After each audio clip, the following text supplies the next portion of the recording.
A very good evening. You're watching News 9 live on Facebook with me, Adarsh.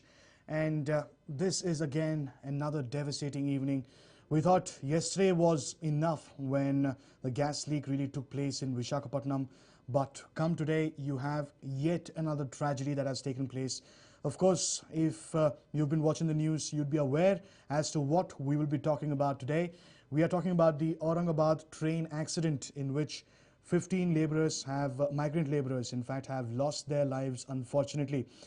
In this brief interaction, we shall discuss about how this accident really panned out and what is the plight of migrant workers, not just in Maharashtra, but also across the country.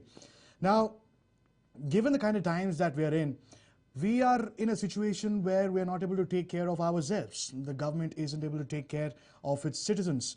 So, leave alone the migrant workers. Nobody is really batting an eye about the plight of the migrant workers. They continue to suffer day in and day out without even a square meal that they're able to afford at this point in time. They've all been laid off.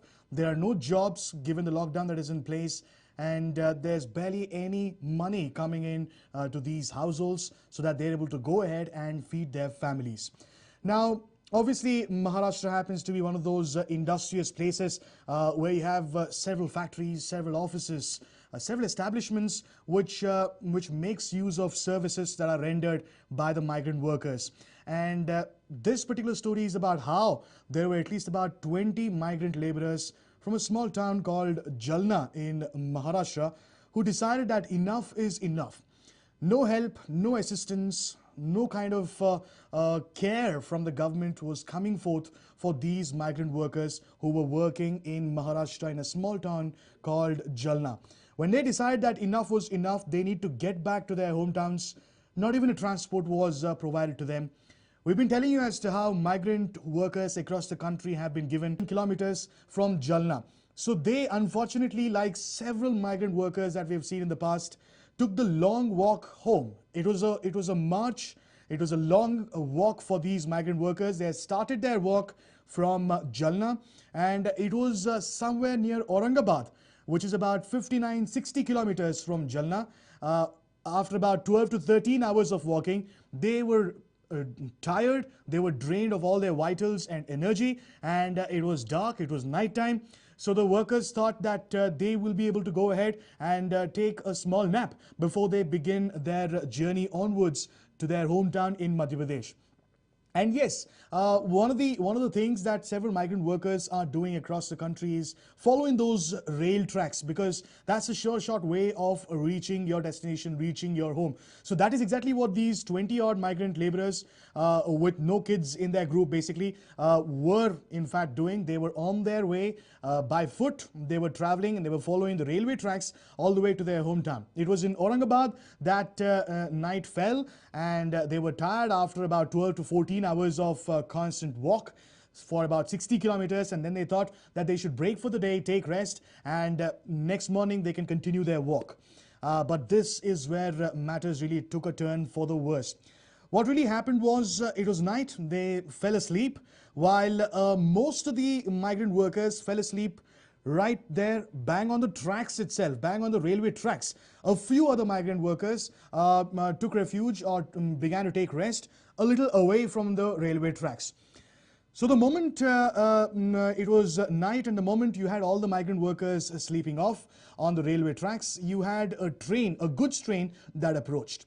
Now, reports have been doing the rounds. The railway ministry has also come out and said that this particular goods train that was approaching on the track where all of these migrant workers were sleeping did sound the horn. So the train tried to alert the migrant workers who were on the tracks trying to get their rest that the train is going to go through and that they need to get out of the way as quickly as possible. But it seemed as if it was a little too late. What is also being told is that a few migrant workers who we were just talking about as to how they did not sleep on the track, they were sleeping a little away from the track.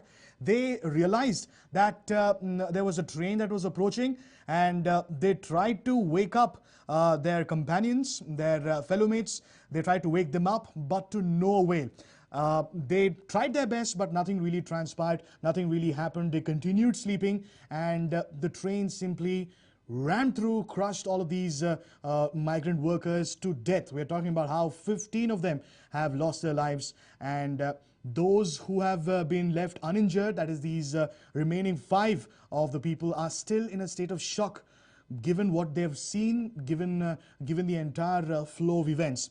Come early in the morning, what was left was scattered remains of the migrant workers, their little belongings that in fact fell right next to the tracks, and it was really something, a sight that really cannot be described in words. And this really paints the picture of the plight of our migrant workers right here in the country, especially when you have a pandemic of this sort really taking shape across the world. So yes, all of this really starts off with the basic premise, with the basic point that there is not enough that is being done to ensure that the migrant workers are taken care of. Right after the incident took place, in fact, the government immediately stepped in. The Maharashtra government took stock of the situation. You had the Chief Minister, the Deputy Chief Minister of Maharashtra come out and say that migrant workers shouldn't be risking their lives, shouldn't be doing something as risky as this. But what other choice do the migrant workers really have? The Chief Minister also said that a train will be given out for these migrant workers very soon so that they are able to get back to their hometowns. But why is it that only after so much has happened, why is it that only 15 lives are lost, that you have the government in a sense waking up and saying, all right, there will be a train that will travel from Maharashtra to so-and-so place. So it in a sense is happening a little too late. Action should have been forthcoming a long time ago when migrant workers were really trying their best to survive in the places where they were. And that did not happen. Soon the migrant workers across the country started to realize that help is not forthcoming from the government and that they need to take matters into their own hands and somehow really try and get back to their hometowns, because that's the only way of survival for them. Because the more they stay in the city, the more they stay in the place where they have migrated to, the lesser the opportunities of procuring that one meal really becomes. So the only option, the last resort that these migrant workers really had was to head back home, and that is exactly what we have forced them to do. And we have seen the result of that. And only after you have so many migrant workers losing their lives, do the governments really come out and say, yes, something will be done, we'll ensure a train is being given out. But yes, this is coming in too little, too late. Now, what we're also given to understand is that the Prime Minister has also taken cognizance of the entire issue. And we're talking about how there was at least another 100-odd kilometers that the migrant workers really had to cover to reach their respective destinations. And it is also being said that the train that in fact crushed these 15 migrant workers to death, this particular incident, this particular accident took place at about 5:15 a.m. this morning. And what was really left after the accident took place was just scattered belongings, footwear, a few other personal belongings that these migrant workers really had. Nothing important. Their small lives that they really want to wanted to save and ensure that they get back to their hometowns and continue with their lives. But all of that really came to a complete full stop, complete standstill when this really took place.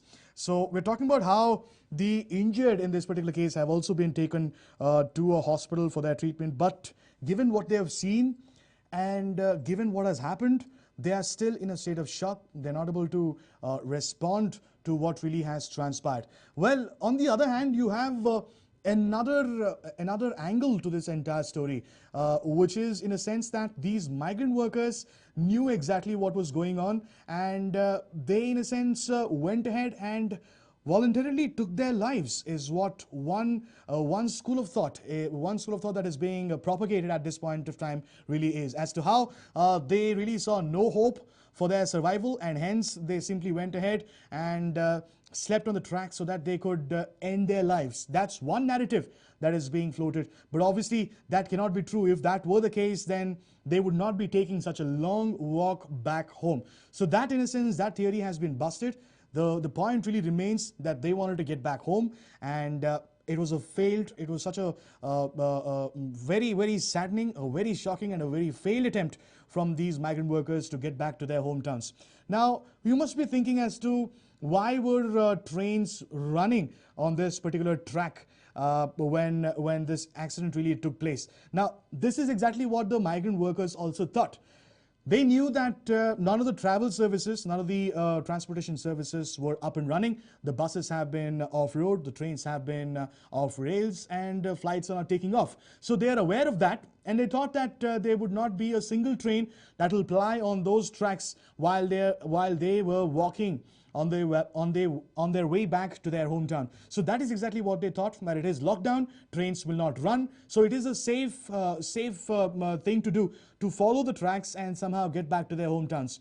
But what they did not realize was that a few trains, especially the goods trains that carry essential goods, essential items, which are required to be transported from point A to point B, it is only these goods trains, very important goods trains, that are running at this point in time. So this element was not really factored in by the migrant workers, and that has proved to be way too costly for them.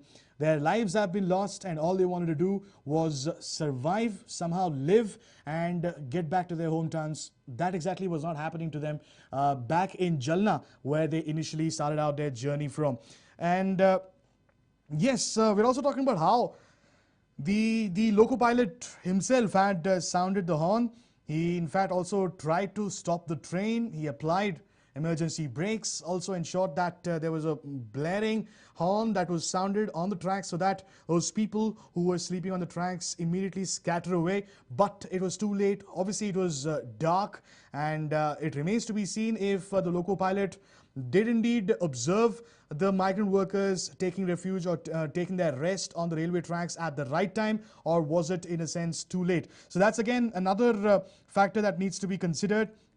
At this point in time, the Railway Ministry, in fact the Railway Minister himself, Piyush Goyal, is keeping a close watch on the kind of developments. There's been a compensation also that has been given out for all the migrant workers who've lost their lives. It's about 5 lakh rupees that we're talking about to each of the kin of the deceased 15 migrant workers that we're talking about at this point in time. So that's again a compensation that may not prove to be enough, because bottom line really is that lives have been lost, and no amount of money can really suffice, can bring back these lives.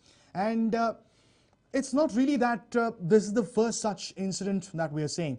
Time and again, we've been showing you instances of migrant workers taking the long way back home.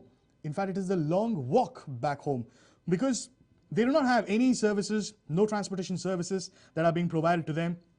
The government is not being able to go ahead and provide them with their square meals a day. So the migrant workers are not left with anything but to really walk back home. Can you imagine that plight?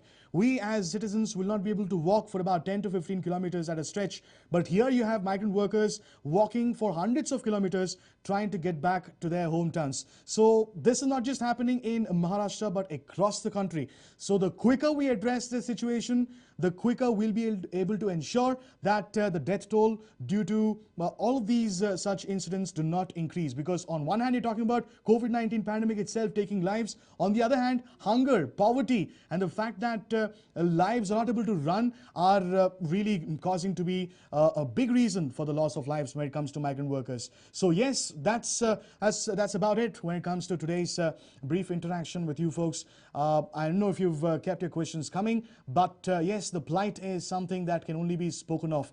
So we'll be back tomorrow once again at 5:30 p.m. with another trending topic, and we shall try and throw some light on that and try to get a few of your questions and go ahead and answer them. So until then, do stay home and stay safe. This is Adarsh signing off.